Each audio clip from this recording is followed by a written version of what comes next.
introduce yourself briefly, explain your reason for running, and what kind of background you bring to the position. Thank you. I'm Janis Ringhand. I live in Evansville. I currently represent the 45th Assembly District, and my background is in small business accounting. I have a degree in finance, and I did small business accounting for about 25 years. And I got involved in local government in Evansville. I ran for city council in 1998 and then ran for mayor eventually in 2002, and overall served for 11 years in local government, which really sparked my interest in state government. I attended a lot of legislative days as a local representative, so I became involved in state government and ran in 2010, actually in the 80th Assembly District, which is all of Greene County, part of Rock, Dane, and Lafayette. That was before redistricting. With redistricting, it totally shifted my district. Now I have a larger section of Rock County. I have Boyd, Porterville, and Evansville. And in Greene County, I have Albany, Broadhead, and Judah. So that is the bulk of the current district that I represent, the 45th. And with my interest in local government, I became more and more involved. And when Senator Cullen announced that he was going to retire at the end of his term, I gave it some serious consideration, and it felt right. It's time for me to move on. I have been progressing forward for a long time between city council, mayor, state assembly, and now running for the Senate. And I gained a lot of experience in the Senate or the assembly the last 4 years, and look forward to serving everyone in the Rock County, Greene, Dane, Walworth, and Jefferson County area. Thank you. Thank you. Austin? First, I just want to thank everyone for coming out today and donating your time and evening to listen to us. I think this is a democracy at its most pure form, and I'm glad my opponents were able to come here, and I hope we can have more of these. And I just want to point out that, we're all Democrats, and we're just opponents. We're not enemies. We have different ideas, and we need to work together.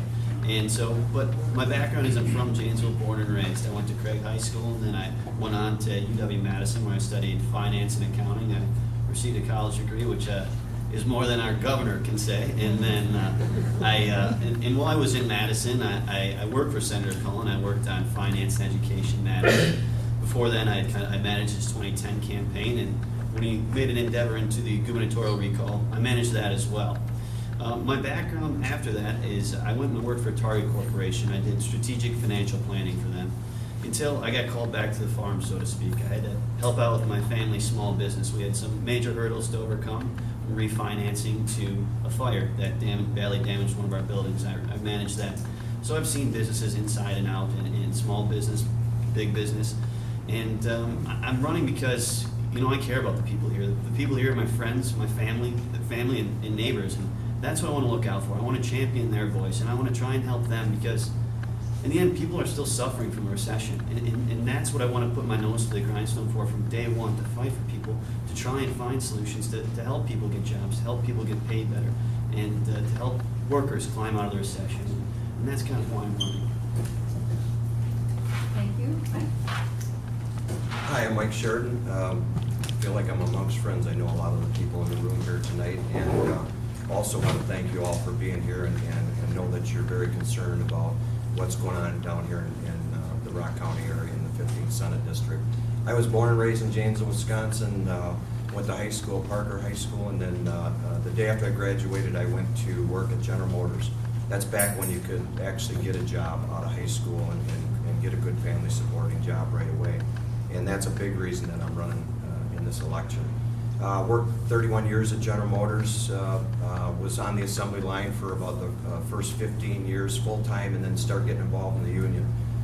Quickly rose through the ranks to become president of the local union, and then went on, after 3 years as president, actually ran for state assembly and served in the state assembly for 6 years, 3 of which I was doing both jobs. So I was running a lot of miles on Interstate 90, which is another one of my things that I'm proud of, that we were able to get the expansion of that going. So to me, it's about jobs in the economy, making sure that people that have a place to go to work. I was in the 4th Ward today knocking on doors, and I met some really nice people, young people, that don't have a place to go to work. We need to fix that problem, and that's my _1 goal. That's the biggest reason I'm running again. If I felt like let me just say it this way, I feel like I have the tools I have the experience and the ability to get that done, and that's the biggest reason that I'm running. I think there's just way too many important issues, and I'll stand on my record. When I was in the legislature, I'm very proud of a lot of the things that we were able to accomplish in the 6 years that I was there. My very first bill was to sponsor the minimum wage bill, and Republicans were in charge, and we were able to get that bill passed. So very proud of the work and hopefully have the opportunity to show the differences between the candidates. Thank you. Thank you. So now we're gonna go to the next question. We'll begin with Austin, and as long as you mention jobs, Mike, let's talk about it. Clearly, we have a jobs problem in this state. We are now last in the Big Ten and Midwest in terms of job creation. How can we create more jobs in this district? And I think part of this question is, what's your thinking, and do you agree with Mary Burke's plan as spelled out in her Invest for Success platform? Yeah, Mary has a lot of good ideas, our next governor, and I'll touch on that, but, the jobs issue is the jobs crisis. People aren't working, and if they are working, they're working part-time and not barely getting by. And so this is an important issue. We have to be specific on it. And so I've kind of developed a plan I like to call betting on Wisconsin. It kind of comes from looking at the facts. There's two facts here. First of all, small businesses are the #1 job creator in the nation. The second fact is, since 2009, Wisconsin has lost more small businesses than have started. So we're hemorrhaging. We're losing a population of businesses. We're losing job creators. So betting on Wisconsin is kind of taking an innovative approach. It's new ideas. It's kind of, we've seen Governor Walker's approach. He said he was going to bring us 250,000 jobs, and I've not seen them. So there's three kind of main things to this. First of all, it is setting up startup zones that encourage startups with tax relief kind of areas because small businesses, when determining whether they are successful or not, it's a small margin of dollars or pennies. And so by having this tax relief, it will kind of encourage them to start up. It's not giving businesses money, it's giving them a chance. And while they're building, they'll be hiring people, they'll be pumping money back in the economy, and then we'll fully integrate them into the tax system. And then we'll have businesses that we wouldn't have had before. And also it's about providing enough resources to our regulatory agencies. We have fantastic regulations that protect the environment and workers. And we need to make sure that those regulatory systems are moving quickly so that businesses aren't forced to languish on the vine because they're waiting to see if they're approved or not. We need to make it as easy as possible for business to start. And third, we need to help educate people on how they can start small businesses. I've met a lot of people that had fantastic ideas on how they want to create a business and how they want to help people get back to work, but they just don't know where to start. We need to make sure we're helping them. And Mary Burke has some fantastic ideas. The venture capital bill, she wants to expand venture capital to include biotech industries, the number one startup industry in Wisconsin that was cut out of the bill because the far right said, oh, we don't want to risk any dollars going to stem cell research. Well, I really think we need to allow biotech companies to have this opportunity to receive this money, because venture capital allows little people with big ideas to get started. And those are some specifics. Okay. So that was a little over. It's an important topic. It's an important topic. 1 minute now. That's the most important topic we need to talk Right, about. and So. Trish, I'm just gonna say, you hold up the 15-second thing, notice. And then put it down when it's over. And then I go like this Yeah, Yeah. it's up to you women. And if I don't stop talking, start waving it in the air. Oh, no. All right, Mike, you're up. Well, first off, I'll say Walker did the right thing to start out. He went to all the borders and he said, Wisconsin's open for business. And then he came right out and dropped the bomb. And he created an atmosphere in the state that has been counterproductive to, even if you're a businessman and you're a Republican trying to run a business, they're afraid to hire people because of the atmosphere that's been created in the state. I think that my style of leadership has always been that we need to work together. We need to find common ground. I've had a lot of success with that in the legislature, and we were able to pass a lot of good legislation when I was in the minority as well in the majority. And so that'll be my goal, is to get back to the state legislature and do what I do best, and that's to continue to build those relationships, working across party lines. I know it's very difficult. People say it can't happen, but I had success doing that. And that's why I'm going back. I feel like there's something that's missing there. If I thought others might be able to, had the skills that I do, I would just sit back and let somebody else run. But I think this is too important to our economy here in the Rock County and southern Wisconsin, and that's why I'm running for the state senate again. Thank you. Okay, thank you. Jobs have been one of the biggest issues that I've heard about, even in knocking doors now in the last 4 years that I've been in the assembly. And what I have found is that we really need to tie together education with employment. We, as has been mentioned already, you used to be able to walk out of high school and get a job at General Motors with a family supporting wage. That's not happening anymore. Education is the key. We have a fabulous facility right here in this community with Blackhawk Technical College, and they've really stepped up to the plate, and I've partnered with them. I'm on the Workforce Development Committee. We were able to get $34 million, mainly directed at technical schools, to alleviate their waiting lists so people get the training they need to get the jobs that are available. And small businesses will be the job creators in this area. I strongly believe that, having worked with small business and being on the Small Business Development Committee. But number one, getting that education. That is the key to moving forward our economy. Thank you. Okay, next, Mike, you're the starter here, and we were talking about jobs, so let's just, this is a question from the audience. What are your feelings on the payday loan industry in Wisconsin, and do you think regulations are needed? Well, I'm glad you asked the question. You know, when I met with Yuri, his show, that was one of them that came right out of the gate. We put a lot of regulations in place for the payday loan industry. And as soon as the Republicans took charge again, they took everything that we had put in place, and basically, to me, it was incremental. First you regulate, and then if that doesn't work, then you eliminate the industry. And so that's what we did. I formed a committee of people that were on both sides of the issue, and they felt strongly on both sides of the issue. We couldn't get the ultimate bill that I originally supported, so I formed the committee because of other reasons. I wanted to step away from the process and allow them to come up with the best bill possible that we could pass through that legislature with a very tight majority, knowing we weren't going to get any help from the Republican Party. So I'm proud of the committee that I put together. Unfortunately, like I said, when the Republicans took over again, they gutted everything out, and so the consumer is still unprotected out there. Janice? Yes, we absolutely need regulation with the payday loan industry. It's a predatory business. They prey on those that can least afford it. And the interest rates are just astronomical.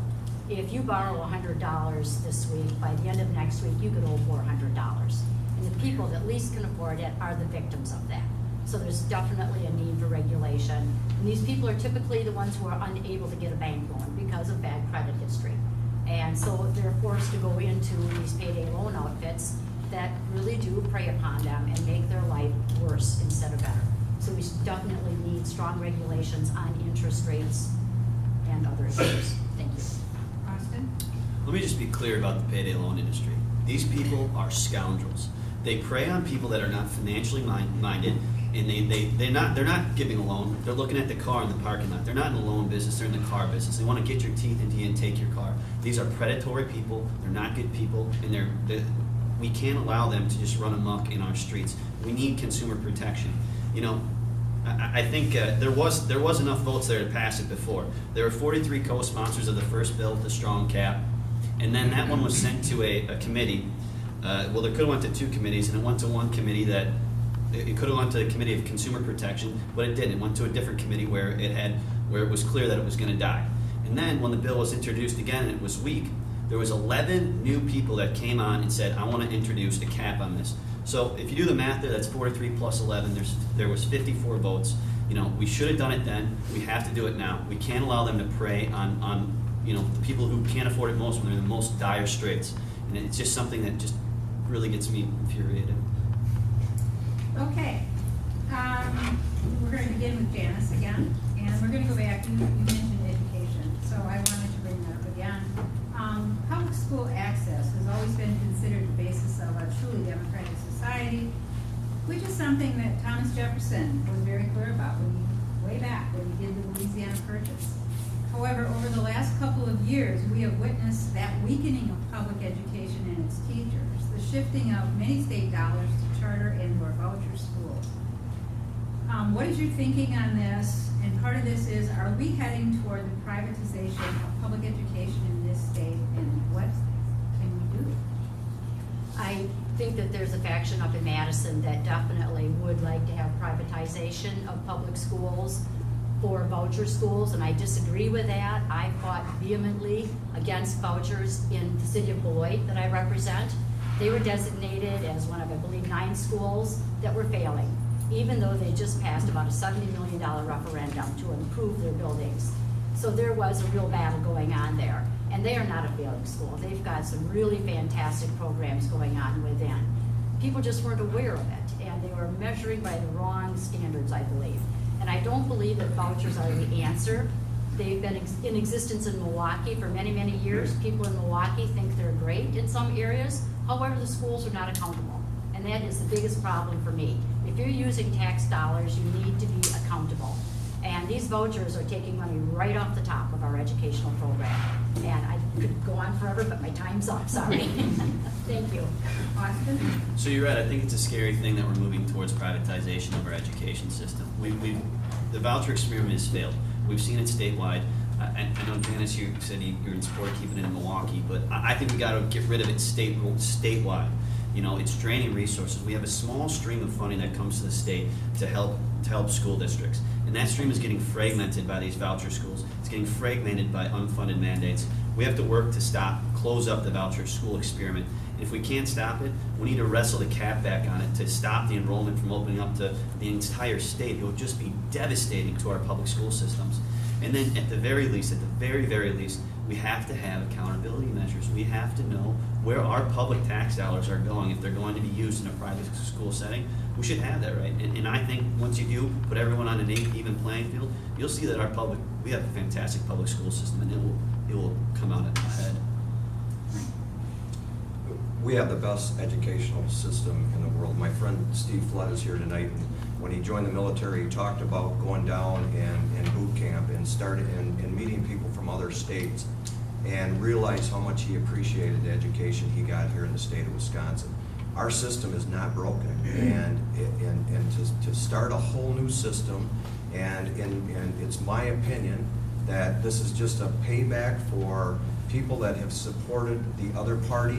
And if you look at 75% of the vouchers that are going out to the families, these are people that the kids were already going to voucher schools anyway.